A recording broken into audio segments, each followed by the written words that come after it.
Assalamualaikum warahmatullahi wabarakatuh. Kita lanjutkan pertemuan yang ketiga nanti tentang sunnah Masjid Hijratus Sabirin, Jalan Bata, nomor 28, Simpang BPG. Hang Tuah terus, sumpah Simpang BPG belok kiri. Hari Sabtu 19 September, subuh 2020. Baik, saya jawab pertanyaan-pertanyaan.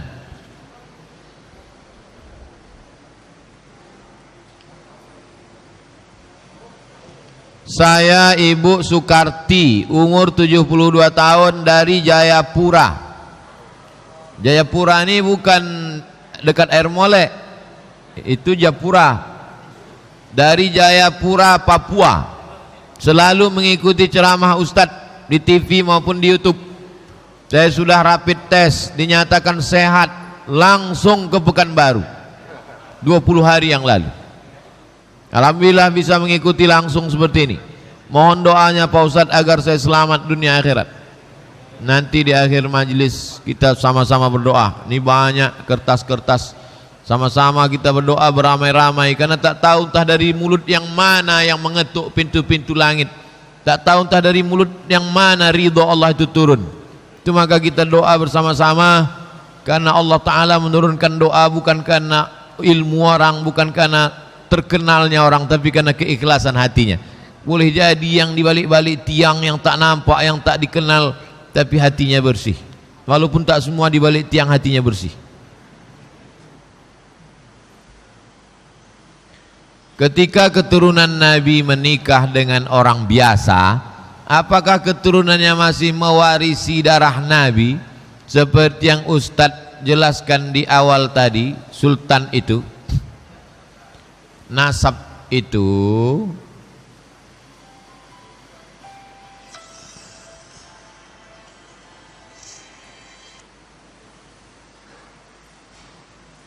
kalau Sayyid menikah dia dengan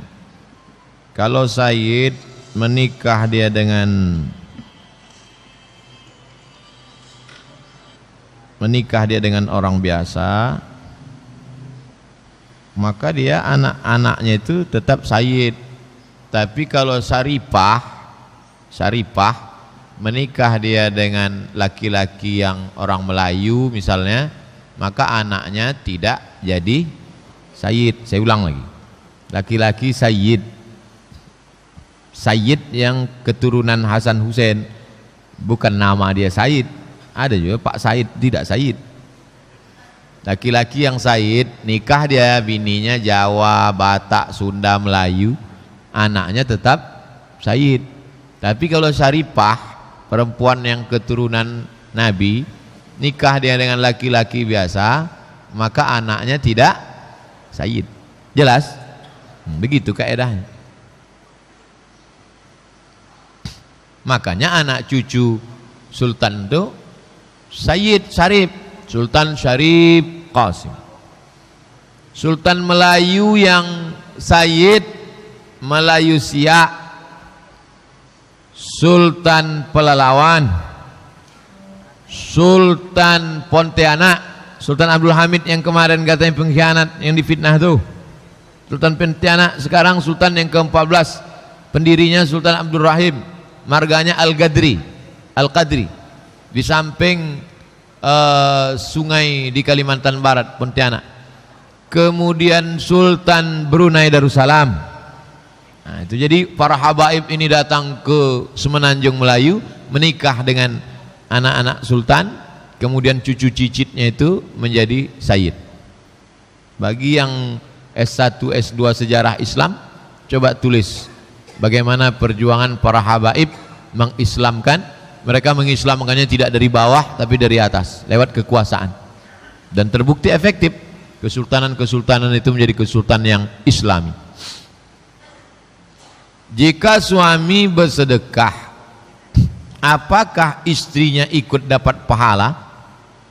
Banyak betul pertanyaan macam ini. Tak sekali ini aja, beberapa kali. Takut betul ibu itu tak dapat pahala. Karena uang suami bukankah uang istrinya juga?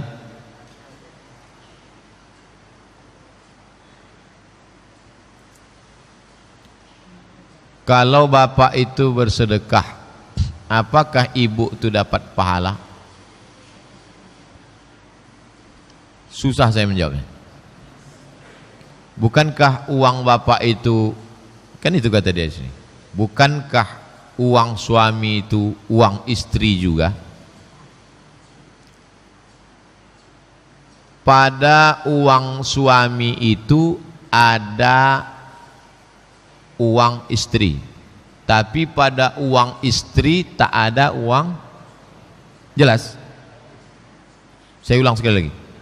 Pada uang bapak ada uang ibu, karena di situ ada nafkah. Tapi pada uang ibu tak ada uang bapak, karena ibu tak wajib menafkahi bapak. Yang wajib menafkahi itu laki-laki apa perempuan? Laki-laki. Makan, pakai, tempat tinggal, pendidikan, perhatian. Itu maka laki-laki dapat harta warisan 2 kali lipat dari perempuan. Karena yang menanggung belanja laki-laki, yang menanggung mahar laki-laki. Bukan Islam itu diskriminatif. Islam itu memuliakan perempuan. Al-mu'minuna wal mu'minat ba'duhum awliya'u ba'd. Mereka saling tolong-menolong. Man amila salihan min dzakarin, laki-laki, au unsa, perempuan, wa huwa mu'minun, syaratnya beriman, fala nuhyiyannahu hayatan thayyibah, kami akan berikan mereka kehidupan yang baik-baik. Jadi kalau bapak beramal soleh, ibu itu dapat. Kenapa? Karena di dalam harta bapak ada milik ibu yang disebut dengan nafkah. Kalau ibu beramal soleh, apakah dapat bapak? Dapat. Kenapa? Karena ibu adalah tanggung jawab bapak. Kullukum ra'in, si bapak ini pemimpin, wa kullukum mas'ulun an ra'iyati, si pemimpin ini bertanggung jawab terhadap yang dia pimpin. Itulah enaknya jadi pemimpin. Kata Nabi, aslim taslam. Waktu Nabi ngirim surat kepada Raja Persia, Raja Romawi, aslim taslam, hai Kaisar, Raja Romawi, kalau kau masuk Islam, kau selamat. Kalau kau masuk Islam, semua pahala orang Eropa kau dapat. Itu enaknya jadi pemimpin. Tapi kalau kau tidak masuk Islam, maka rakyat-rakyatmu kafir, kau juga ikut menanggung dosanya. Nah, begitu cara pengambilan hukumnya. 3. Saya mau menikah umur 30 tahun. Orang tua belum juga mengasih izin karena belum bekerja. Tapi mana tahu saya menikah dapat pintu rezeki. Gimana nih Pak Ustadz? Iyakunu fuqara yughnihimullah. Kalau laki-laki itu susah, fakir, Allah akan mencukupkan dia. Walau khataman min hadidin, menikahlah walaupun maharnya hanya cincin besi. Cincin besi itu kan tak ada nilainya. Kalau perak masih 70.000 1 gram, emas 1 juta. Cincin besi, kata Nabi, iltamis walau khataman min hadidin, carilah walaupun cincin terbuat dari besi. Menikah karena kau berharap kayanya, belum tentu kayanya itu kekal abadi. Hari ini kaya, besok langsung bangkrut. Oleh sebab itu, maka kata Nabi SAW, yang paling afdal adalah yang paling murah maharnya. Tapi Ustadz menyampaikan Nabi Muhammad itu menikah maharnya sampai 1 miliar, 20 ekor onta, ditambah beberapa uqiyah emas. Betul. Tapi Nabi bersabda yang paling afdal, paling murah maharnya. Bahkan ada perempuan di zaman Nabi menikah maharnya bina'la ini, dengan sepasang sendal. Itu salah satu contoh hadis hasan. Contoh hadis hasan adalah perempuan yang ridha menikah dengan sepasang sendal. Oleh sebab itu maka kalau ada jamaah nih yang tak mampu, ada keluarga perempuan yang mampu, bantu dia, modali dia. Idza ja'akum man tardawna dinahu, kalau datang kepada kamu seorang laki-laki, tardawna dinahu, kau senang kepada agamanya, wa khuluqahu, baik akhlaknya, fazawijuhu, nikahkan dia, soleh dia, baik dia. Kalau dia tak modal, kasih dia modal, kasih dia usaha. Ini orang tua antum ini takut dia anak istri antum tak makan. Zaman dulu orang takut tak makan, dibunuhnya anak itu waktu masih dalam rahim. Kata Allah, turun teguran, la taqtulu auladakum khasyata imlaq.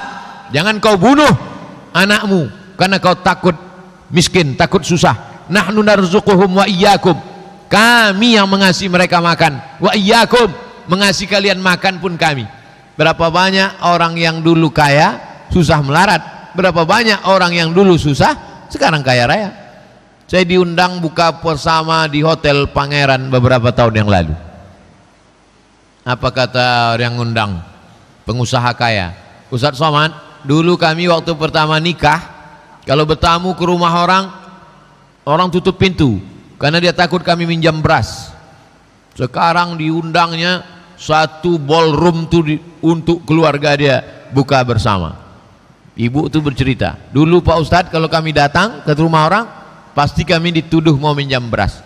Oleh sebab itu jangan sepele menengok orang susah. Tu'izzu man tasya wa tudhillu man tasya. Tentang pelaksanaan sholat Jumat, khotib naik mimbar, bilalnya azan. Kebetulan saya baru datang. Mana yang lebih baik, langsung sholat tahiyatul masjid atau nunggu habis azan? Dan mana yang dibolehkan atau tak dibolehkan? Tunggu habis azan. Kenapa menunggu selesai azan? Siapa yang menyambut seruan azan kecuali pada lafaz hayya 'alas shalah, hayya 'alal falah dijawab la haula wala quwata illa billah, ditutup dengan doa wasilah, Allahumma rabb hadhihi da'wati tammati was salatil qa'imah ati sayyidina Muhammadan al wasilata wal fadilah wasyarafa wad darajatal 'aliyatar rafi'ah wa ba'athu Allahumma maqaman mahmudan alladhi wa'adtah innaka la tukhliful mi'ad halat lahu syafa'ati yaumal qiyamah, maka dia mendapatkan syafaatku pada hari kiamat. Tegak tunggu selesai azan. Kenapa kau tunggu selesai azan? Kenapa tak lanjut tahiyatul masjid? Aku mau mendapatkan syafaat. Kenapa tak langsung duduk aja? Karena Nabi pernah khutbah, lalu kemudian ketika Nabi sedang khutbah ada seorang jamaah duduk, kata Nabi, qum fasalli, tegak salat 2 rakaat. Itu dalil boleh melaksanakan salat 2 rakaat walaupun khatib sudah berdiri khutbah. Tapi sadar diri, tahu diuntung lah, udah terlambat, khatib udah naik, bacalah ayat pendek, rakaat pertama inna ataina, rakaat kedua kulhu. Nah, ini udah terlambat, baca pula Al-Kahfi. Hari Jumat nih Pak Ustaz,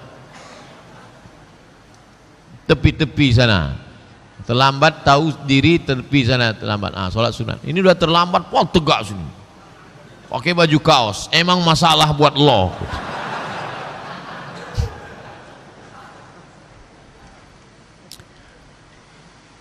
Maaf Pak Ustadz, pertanyaan di luar tema. Bagaimana cara menyikapi suami yang suka menonton TikTok Ustadz? Apakah itu termasuk zina? Apakah itu termasuk zina? Iya, zina mata menengok, zina telinga mendengar, zina tangan memegang, zina otak berpikir, zina hati merenung. Likulli syai'in lahu hazzuhu minaz zina. Semuanya dapat zina. Zina mata, zina telinga, zina otak. Lalu wal faraju yusaddiquhu wa yukadzibuhu. Kemaluan tinggal membenarkannya, menyetujuinya atau tak setuju. Tinggal kemaluan aja lagi. Zina mata sudah, zina telinga sudah, zina otak sudah. Tinggal kemaluan aja lagi mendustakannya, mengikutinya atau tidak. Oleh sebab itu, kadang sebetulnya jamaah ini tidak semuanya bertanya, dia curhat juga. Lakinya menengok TikTok tadi.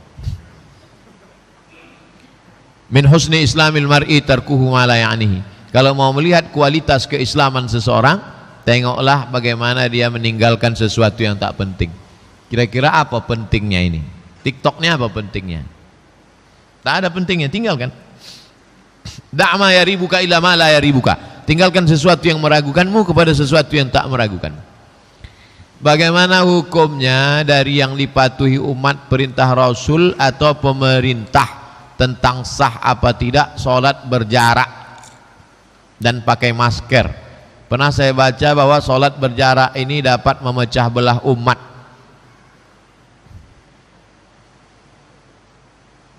Orang yang sholat berjarak itu bukan ikut pemerintah. Jadi jangan kalau ikut ustadz sholatnya rapat, kalau ikut pemerintah sholatnya berjarak, itu tak betul. Universitas Al-Azhar Kairo Mesir waktu bulan Ramadan kemarin membuat sholat berjarak waktu qiyamul lail malam. Tempat kami belajar, tuan-tuan guru kami, dosen-dosen kami, ustadz-ustadz kami waktu di Mesir mau menjelaskan bahwa sholat berjarak itu hukumnya sah. Sholat berjarak hukumnya sah. Kalau dulu luruskan shaf dan rapat, sekarang enggak. Luruskan shaf tak rapat karena covid. Nah, jadi Masjid Al-Azhar di Madinah, di Makkah pun begitu juga berjarak. Sholat berjarak hukumnya sah. Jadi kalau ada masjid di Pekanbaru yang membuat berjarak, sah menurut Al-Azhar, sah menurut ulama Saudi Arabia. Jangan takut. Sholat pakai masker sah apa tak sah? Sah. Dari mana dia datang tak sah? Tak sah karena hidung tak menempel ke lantai. Sujud menempelkan kening dan hidung, bukan hidung menempel, bukan rukun, bukan syarat, bukan wajib. Bukan rukun, bukan syarat, bukan wajib, tapi sunnah. Jadi kalau ada hidung. Tapi banyak juga orang pakai masker tak di hidung, sekarang di dagu ya. Entah udah pindah lubang hidung ke dagu. Jadi kalau ada yang sholat pakai masker, sholatnya sah. Sholat berjarak, sholatnya sah. Jadi jangan dibenturkan. Siapa yang sholat pakai masker dan berjarak berarti ikut pemerintah. Yang sholat rapat berarti ikut ulama. Tidak begitu. Ada saudara saya nikah dengan janda 92 tahun. Hah?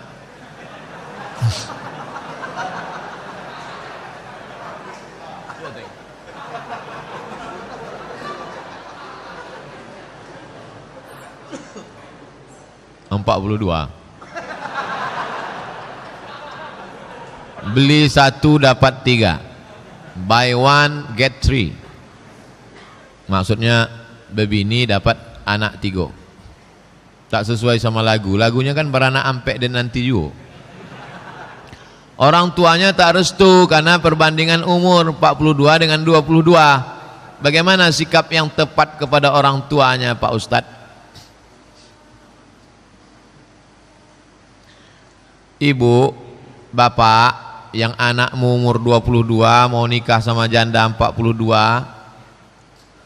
ketika cinta tak bisa memilih. Cinta itu irrasional. Kalau rasional bukan cinta. Al-hubbu yu'mi wa yusim. Cinta itu membuat orang buta dan tuli. Tak bisa dia mendengar lagi, tak nampaknya lagi di dunia ini kecuali janda nih. Hanya saja kita sebagai orang yang di luar hanya bisa memberikan pandangan. Ada 3 yang mau kusampaikan wahai kau anak muda. Yang pertama, kalau kau sekarang umur 22, janda ini 42, nanti waktu kau umur 42, ini bini kau ini udah 62. Berarti kau siap-siap berbini sekali lagi. Itu yang pertama. Yang kedua, hati ini berubah-ubah. Yusbihu mu'minan wa yumsi kafiran. Paginya beriman orang, petangnya bisa jadi kafir. Sedangkan kepada Allah aja hati bisa berubah, apalagi kepada ini. Bagaimana kalau tiba-tiba nanti hatimu berubah? Siap enggak? Yang ketiga, ibumu yang melarang ini bukan niat dia tak baik, bukan dia menyuruh kau berzina, tapi menyuruh kau berpikir. Oleh sebab itu istikharah dulu, berpikir. Kalau sudah pikir-pikir tetap juga dia mau menerima, maka orang tua mau tak mau, suka tak suka, dia mesti menyetujui. Karena yang tidak boleh itu kalau anak itu melakukan perbuatan yang dilarang Allah SWT. Dia mau menikah dengan orang yang tak seakidah, wajib orang tua melarang, karena tidak dibenarkan menikah beda agama. Sedangkan ini bukan masalah akidah, ini masalah adab, ini masalah kepantasan, ini masalah kufu, ini masalah kelayakan. Maka di pengadilan pun seorang laki-laki boleh menikahi perempuan berganti perwalian. Kalau perempuan itu tidak, ayahnya tak setuju, maka bisa dialihkan ke wali abad, wali yang lebih jauh. Wali perempuan itu ayahnya tak setuju, bisa berpindah dari ayah ke datuk, datuknya tak setuju, bisa berpindah ke abang. Sedangkan wali perempuan aja bisa berpindah kalau pasal tak setujunya itu bukan karena agama. Kenapa tak setuju? Karena beda suku. Kenapa tak setuju? Karena susah. Kenapa tak setuju? Karena belum kerja. Itu bisa perwalian itu berpindah. Apalagi kalau hanya sekedar setuju tak setuju, bukan masalah perwalian. Tapi pandangan orang tua ini perlu didengar. Jadi anak-anak muda ini jangan hanya memperturutkan isi kepala dia saja. Belum tahu dia lagi asam garam hidup ini. Apakah memasukkan foto bersama ustadz di FB termasuk ria? Berfoto dia, habis itu diuploadnya ke FB. Tujuannya supaya yang lain mau mengikuti tausiah. Yang dua, jangan dibilang hanya men-share jadwal tausiah aja, tapi tak mengikuti tausiah. Beda antara syiar dengan riya.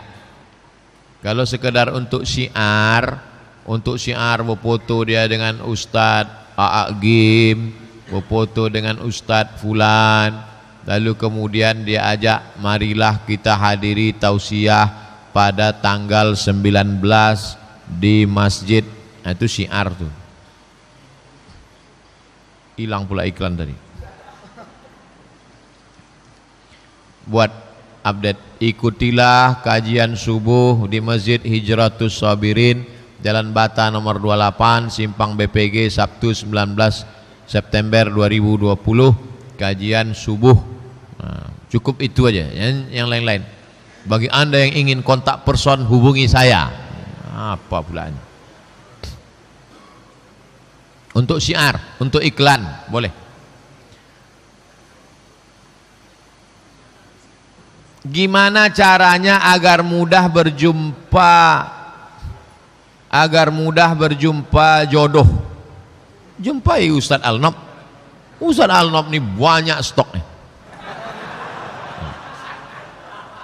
Ustadz Al-Nob ketua yayasan Yayasan Tabung Wakaf Umat. Nanti dikasihnya ada semua, umur, status, ada semua. Ustadz Al-Nob tentu isi ini dulu kan.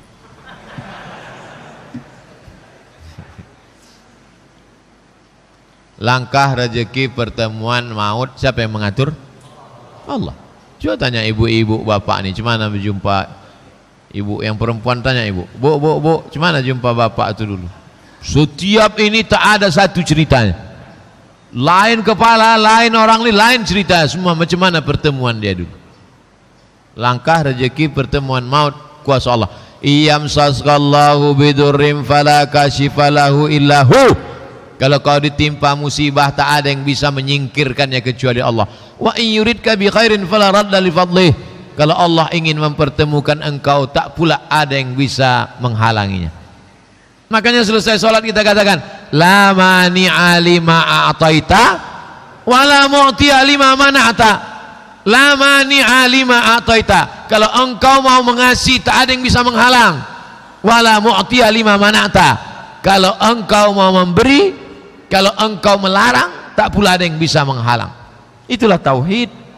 Jadi kalau ada orang, aku sebetulnya mau nikah sama dia dulu Pak Ustadz, terus kenapa tak jadi? Kena pelet. Tauhidnya tak betul. La mani'a lima a'taita. Kalau Allah mau mengasihi, tak ada yang bisa mencegah. Wala mu'ti'a lima mana'ta. Dan kalau Allah mencegah, tak ada yang bisa mengasihi. La haula, tapi tetap ada ikhtiar dan usaha.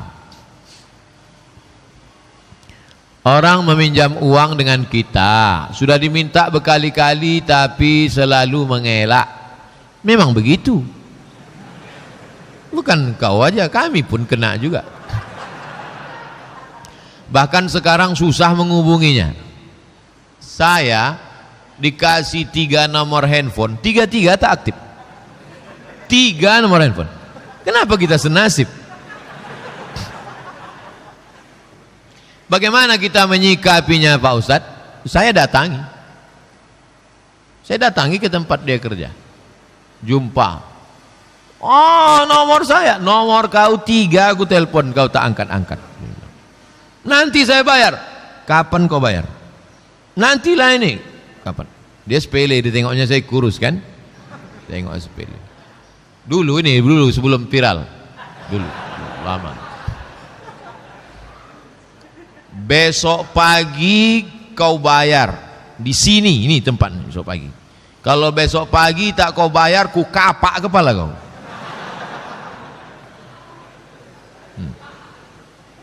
Saya datangi, jumpa direktorat UIN, rektorat di lantai bawah. Besok pagi kau bayar di sini. Besar orangnya, tegap, lebih tegap dari Ustaz Al-Nab lagi. Besar, kecil dia nampak saya. Kalau sekarang saya ngomong gitu bisa, iyalah karena Ustadz terkenal. Dulu tak ada orang kenal saya, tak ada, takut saya. Kalau tak kau bayar, ku kapak kepala kau. Balik duit saya itu. Lain datang ke saya, gimana caranya Mat? Waktu itu orang itu tak manggil Ustadz, manggil Mat aja.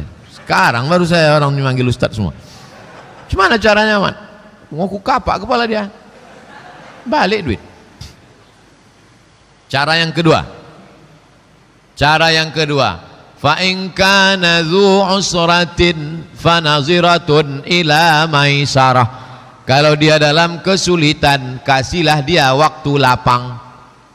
Ini cara yang kedua, kasih dia waktu lapang. Kapan kau bisa bayar? 1 Januari kata dia. Pastikan tahunnya tahun berapa? 1 Januari 2021. Catat. Cara kedua. Cara yang ketiga, wa antasaddaqu khairul lakum. Kau sedekahkan lebih baik.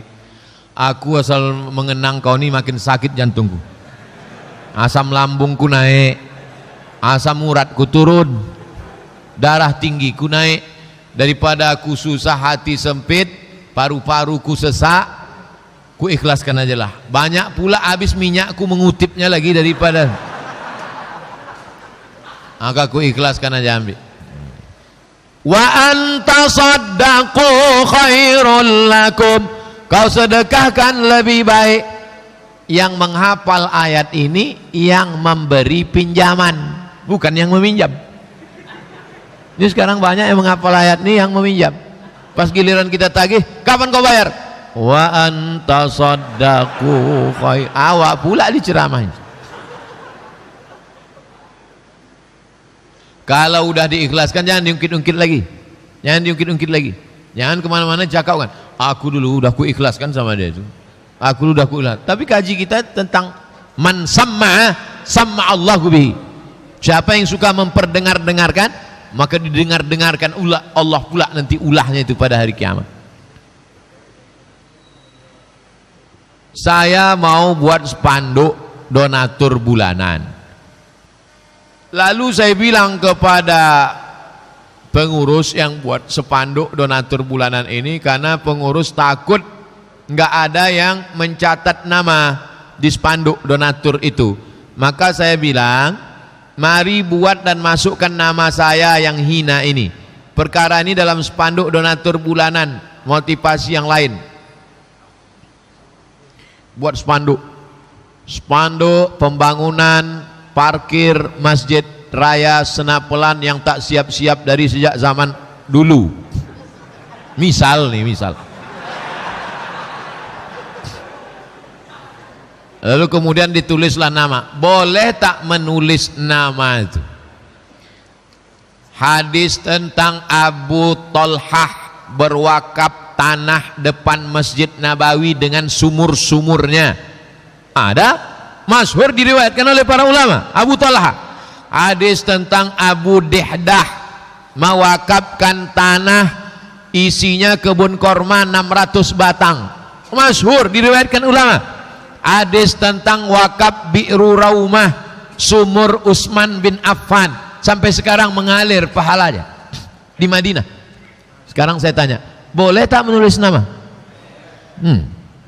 Itu hebatnya jamaah. Kita tinggal sebutkannya dalil, mereka sedang boleh kata dia. Boleh. Tulislah. Wa fi dzalika falyatanafasil mutanafisun. Sejauh mana tanggung jawab agama Islam tentang nikah siri? Setelah berpisah, apakah wajib kita memberikan nafkahnya? Mempelai laki-laki, wali, 2 orang saksi, mahar, ijab qabul. Saya ulang sekali lagi. Mempelai laki-laki, wali si perempuan, mahar, 2 saksi, ijab qabul. Asal ada yang 5 ini sah, walaupun tak tercatat di kantor urusan agama. Kalau cerita hukum fikih, cuman masalahnya kalau tak tercatat di kantor urusan agama, perempuan ini sulit nanti. Begitu di akadnya, datang orang dari Hong Kong, dari Thailand, dari Malaysia, datang ke Pekanbaru, cukup 5 syarat. Mempelai laki-laki ada, wali ada, saksi 2 orang ada, mahar ada, ijab qabul ada. Sah atau tak sah? Sah. Habis itu pergi dia, tak pulang-pulang, namanya toib, tak pulang-pulang. Macam mana perempuan ini mau menggugat? Itu namanya takabe indak batali. Dia tak bisa gugat sampai hari kiamat, dia tak bisa gugat karena tidak tercatat di kantor urusan agama. Jangan mau nikah siri. Kupesankan kepada adik-adik, anak kemanakan perempuan, jangan mau nikah siri, karena kalian susah, tak bisa menuntut nafkah, tak bisa menggugat. Tapi kalau tercatat di KUA, laki-laki ini sudah diikat oleh sirat ta'liq. Kan ada tuh baca sirat ta'liq. Kalau saya meninggalkan sekian bulan lamanya, tidak memberikan nafkah zahir dan batin, lalu si perempuan melapor ke pengadilan agama, maka hakim menjatuhkan. Itu perempuan mesti dengar itu. Ini banyak perempuan ini waktu sirat ta'liq tak dengar, acik selfie, dengarkan itu. Jangan mau nikah siri walaupun secara fikih sah, tapi secara hukum negara sulit. Yang rugi itu tetap perempuan, yang rugi perempuan. Ada orang meminjam uang dengan kita. Oh, ini tadi doa-doa banyak sekali, tak saya bacakan, tapi insya Allah niatnya sudah sampai. Anaknya menjadi penghafal Quran, kemudian doa supaya diberikan rezeki, dijauhkan dari malapetaka, bencana, musibah, selamat dari ini, ada keluarga sedang di rumah sakit kena COVID. Ala hazihin niyah, untuk niat yang baik-baik ini. Al-Fatihah. A'udzubillahi minasyaitonirrajim. Bismillahirrahmanirrahim. Alhamdulillahi rabbil alamin. Ar-Rahmanirrahim. Malik yaumiddin. Iyyaka na'budu wa iyyaka nasta'in. Ihdinas siratal mustaqim. Siratal ladzina an'amta 'alaihim ghairil maghdubi 'alaihim waladdallin. Amin. Allahumma salli ala sayyidina Muhammad wa ala ali sayyidina Muhammad. Allahumma inna natawassalu ilaika bisirril Fatihah. Kami mohon kepada Engkau dengan kemuliaan surat Al-Fatihah, antashfi mardana, sembuhkan saudara kami yang sakit ya Allah.